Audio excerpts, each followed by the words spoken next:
असम के मुख्यमंत्री हिमंत बिस्वा शर्मा ने बाल विवाह के खिलाफ राज्यव्यापी अभियान शुरू किया है।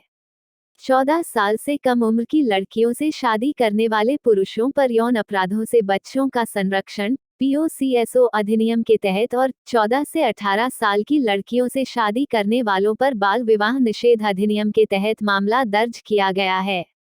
सीएम ने यह भी घोषणा की है कि पुलिस पिछले 7 वर्षों में बाल विवाह में भाग लेने वाले लोगों को पूर्वव्यापी रूप से बुक करेगी। पिछले कुछ दिनों में असम ने बाल विवाह पर राज्यव्यापी कार्रवाई में 2000 से अधिक पुरुषों को गिरफ्तार किया है। गिरफ्तार किए गए लोगों पर सख्त पीओसीएसओ अधिनियम और बाल विवाह निषेध अधिनियम के प्रावधानों के तहत मामला दर्ज किया गया है। मुख्यमंत्री हिमंत बिस्वा शर्मा ने कहा कि पुलिस पिछले 7 वर्षों में बाल विवाह में भाग लेने वाले लोगों को पूर्वव्यापी रूप से बुक करेगी और विशेष रूप से इन विवाहों को कराने वाले मुल्लाओं, काजियों और पुजारियों पर ध्यान केंद्रित किया जाएगा। गिरफ्तारी मुस्लिम महिलाओं की शादी की न्यूनतम उम्र पर बढ़ती बहस की पृष्ठभूमि में हुई है। बाल विवाह क्या है? बाल विवाह 18 वर्ष से कम उम्र के बच्चे और एक वयस्क और दूसरे बच्चे के बीच किसी भी औपचारिक विवाह या अनौपचारिक मिलन को संदर्भित करता है। बाल विवाह निषेध संशोधन विधेयक 2021 महिलाओं के लिए विवाह योग्य आयु 21 वर्ष तय करता है। बाल विवाह आमतौर पर भारत में कुछ समाजों में प्रचलित एक सामाजिक घटना को संदर्भित करता है, जहां एक युवा बच्चे आमतौर पर 15 वर्ष से कम उम्र की लड़की की शादी एक वयस्क व्यक्ति से की जाती है। बाल विवाह की प्रथा का दूसरा रूप वह है जिसमें दो बच्चों, लड़की और लड़की के माता-पिता भावी विवाह की व्यवस्था करते हैं।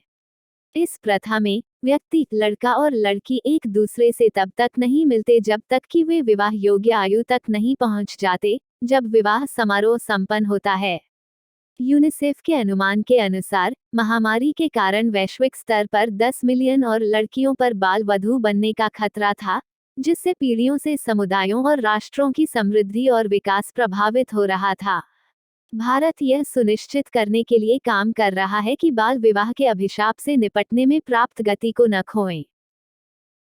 असम में मातृ मृत्यु दर 2022 में भारत के महापंजीयक द्वारा दिए गए आंकड़ों के अनुसार 2018 से 2020 में प्रति 1 लाख जीवित जन्मों पर 195 मौतों के साथ असम में देश में सबसे अधिक मातृ मृत्यु दर है। असम में शिशु मृत्यु दर राष्ट्रीय परिवार स्वास्थ्य सर्वेक्षण 5 के अनुसार प्रत्येक 1000 जीवित जन्मों पर 32 नवजात शिशुओं की मृत्यु के साथ असम में शिशु मृत्यु दर तीसरी सबसे अधिक है। यूनिसेफ का हालिया विश्लेषण बताता है कि दुनिया की 3 बाल वधुओं में से एक भारत में रहती है। इसने भारत को कोविड-19 के विरोधियों के कारण बाल विवाह में वृद्धि के खिलाफ भी चेतावनी दी है। 2030 तक बाल विवाह को समाप्त करने की प्रतिबद्धता को प्राप्त करने के लिए बाल विवाह उन्मूलन प्रयासों के साथ कोविड-19 प्रतिक्रियाओं को एकीकृत करना महत्वपूर्ण हो जाता है। कारक जो इसके निर्वाह को प्रोत्साहित करते हैं, आमतौर पर गरीबी, शिक्षा की कमी, पितृसत्तात्मक संबंधों का निरंतर अपराध है जो लैंगिक असमानताओं को प्रोत्साहित और सुगम बनाता है, और सांस्कृतिक दृष्टिकोण जो इस घटना को पनपने के लिए प्रोत्साहित करते हैं। बाल विवाह का राष्ट्रीय विकास से नकारात्मक संबंध किस प्रकार है?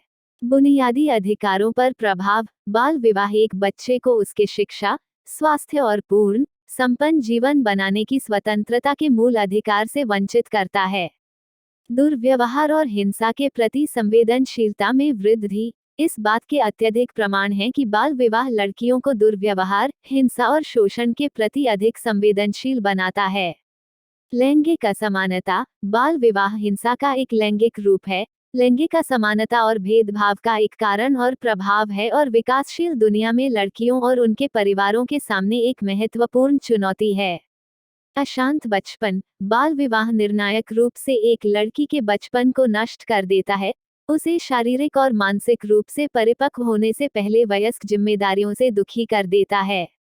जबरन गर्भावस्था और मातृ मृत्यु दर का बढ़ता जोखिम थोड़ी शारीरिक स्वायत्तता के साथ बाल वधुओं के जबरन गर्भधारण की संभावना अधिक होती है, जिससे मातृ और शिशु मृत्यु दर की संभावना बढ़ जाती है। शिक्षा पर नकारात्मक प्रभाव। एक लड़की की शिक्षा के मूल्यवान होने की संभावना कम होती है। सबूत स्पष्ट है कि कम शिक्षित लड़कियों की कम उम्र में शादी करने की संभावना अधिक होती है, और बाल विवाह आमतौर पर एक लड़की की शिक्षा को समाप्त कर देता है। समर्थन प्रणाली में गिरावट। शिक्षा की कमी और साथियों से अलगाव बाल वधू की सहायता प्रणाली को और सिकोड़ देता है। कौशल या गतिशीलता के बिना अपने और अपने बच्चों के लिए गरीबी पर काबू पाने की उसकी क्षमता बाधित होती है।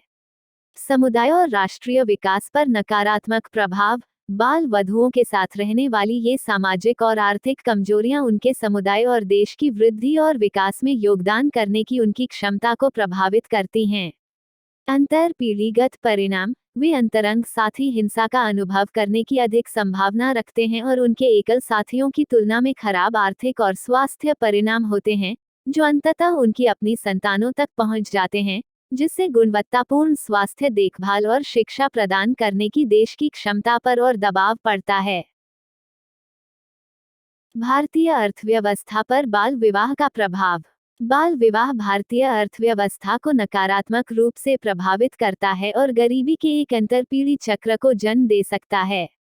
कम उम्र में शादी करने वाली लड़कियों और लड़कों में अपने परिवारों को गरीबी से बाहर निकालने और अपने देश के सामाजिक और आर्थिक विकास में योगदान देने के लिए आवश्यक कौशल, ज्ञान और नौकरी की संभावनाओं की कमी होने की संभावना अधिक होती है। कम उम्र में शादी करने से लड़कियों के पहले बच्चे होते हैं और उनके जीवनकाल में अधिक बच्चे होते हैं, जिससे घर पर आर्थिक बोझ बढ़ता है। अनुमान है कि बाल विवाह से अर्थव्यवस्थाओं को अपने सकल घरेलू उत्पाद का कम से कम 1.7% खर्च करना पड़ता है। यह महिलाओं की कुल प्रजनन क्षमता में 17% की वृद्धि करता है, जो उच्च जनसंख्या वृद्धि से जूझ रहे विकासशील देशों को नुकसान पहुंचाता है। IRCW के अध्ययन के अनुसार पहले वर्ष 2015 में वैश्विक स्तर पर बाल विवाह को समाप्त करने में कल्याणकारी लाभ $22 और 10 सेंट बिलियन होने का अनुमान है। $4 ट्रिलियन से अधिक के संचयी कल्याण लाभ के लिए यह संख्या 2030 तक सालाना $566 बिलियन तक बढ़ जाती है। यह देखते हुए कि भारत में 3 में से 1 विवाह कैसे होता है, यह प्रभाव भारत पर बहुत बड़ा है। घरेलू आकार में कमी से धन की उपलब्धता में वृद्धि होगी, जिसका उपयोग भोजन, शिक्षा, स्वास्थ्य देखभाल और परिवार के अन्य सदस्यों के अन्य खर्चों के भुगतान के लिए किया जा सकता है। बाल विवाह के प्राथमिक कारण। गरीबी। यदि कोई परिवार आर्थिक रूप से संघर्ष कर रहा है, तो उनकी बेटियों में से एक की शादी का मतलब हो सकता है कि एक को खिलाने के लिए मुंह कम हो और एक बच्चे को शिक्षित करने के लिए कम हो।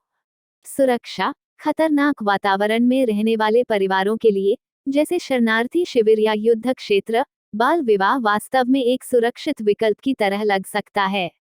परंपरा। बाल विवाह कुछ सांस्कृतिक परंपराओं में गहराई से समाया हुआ है, जहां इसे एक सामान्य और उचित प्रथा के रूप में देखा जाता है। सामाजिक असुरक्षा। कई लोगों की यह धारणा है कि एक विवाहित महिला एक अविवाहित महिला की तुलना में सामाजिक अपराधों से ज्यादा सुरक्षित है। अविवाहित महिलाओं को दुर्भावना से देखा जाता है, जिससे उनके खिलाफ अपराध होते हैं। पैतृक संपत्ति में हिस्सेदारी से बचना। आमतौर पर ग्रामीण क्षेत्रों में माता पिता सोचते हैं कि उनकी सारी पैतृक संपत्ति उनके बेटों की है और अगर वे कम उम्र में अपनी बेटियों की शादी कर देते हैं तो वे हिस्से से बाहर हो जाएंगे। महिला शिक्षा पर खर्च से बचना। आमतौर पर परिवार लड़के और लड़कियों के बीच भेदभाव करते हैं। महिला बच्चों को बोझ माना जाता है क्योंकि उन्हें काम करने की आवश्यकता नहीं होती है और शादी से पहले और बाद में घर के कामों की देखभाल करनी पड़ती है। भारत में बाल विवाह को रोकने के लिए अब तक किए गए सरकारी उपाय। बाल विवाह निरोधक अधिनियम 1929। इसका उद्देश्य उस विशेष बुराई को खत्म करना है जिसमें एक कन्या के जीवन और स्वास्थ्य के लिए खतरों की संभावना थी, जो वैवाहिक जीवन के तनाव और तनाव का सामना नहीं कर सकती थी और ऐसी नाबालिग माताओं की अकाल मृत्यु से बचा जा सके। यह जम्मू और कश्मीर राज्य को छोड़कर पूरे भारत में फैला हुआ है और यह भारत के भीतर और बाहर भारत के सभी नागरिकों पर भी लागू होता है। बाल विवाह निषेध अधिनियम 2006। इस अधिनियम ने बाल विवाह निरोधक अधिनियम 1929 को प्रतिस्थापित किया, जो ब्रिटिश काल के दौरान अधिनियमित किया गया था। यह एक बच्चे को 21 वर्ष से कम आयु के पुरुष और 18 वर्ष से कम आयु की महिला के रूप में परिभाषित करता है। नाबालिग को एक ऐसे व्यक्ति के रूप में परिभाषित किया गया है जिसने बहुमत अधिनियम के अनुसार वयस्कता की आयु प्राप्त नहीं की है। इसमें बाल विवाह को रोकने के लिए 2 साल के कठोर कारावास और या रुपये के जुर्माने की सजा का प्रावधान है। 1 लाख। अधिनियम बाल विवाह निषेध अधिकारी की नियुक्ति का भी प्रावधान करता है, जिसका कर्तव्य बाल विवाह को रोकना और इसके बारे में जागरूकता फैलाना है। राज्य सरकारों से अनुरोध है कि वे ऐसे विवाहों के पारंपरिक दिन अखा तीज पर समन्वित प्रयासों से विवाह में देरी के लिए विशेष पहल करें। बाल विवाह आदि मुद्दों के बारे में लोगों को शिक्षित करने के लिए प्रेस और इलेक्ट्रॉनिक मीडिया में विज्ञापन भी लिए जा रहे हैं। अंतर्राष्ट्रीय महिला दिवस और राष्ट्रीय बालिका दिवस जैसे मंचों का उपयोग महिलाओं से संबंधित मुद्दों पर जागरूकता पैदा करने और बाल विवाह जैसे मुद्दों को केंद्र में लाने के लिए किया जाता है। महिला एवं बाल मंत्रालय के सबला कार्यक्रम के माध्यम से 11 से 18 वर्ष की आयु वर्ग की किशोरियों को महिलाओं के कानूनी अधिकारों के संबंध में प्रशिक्षण दिया जाता है, जिसमें बाल विवाह निषेध अधिनियम 2006 भी शामिल है।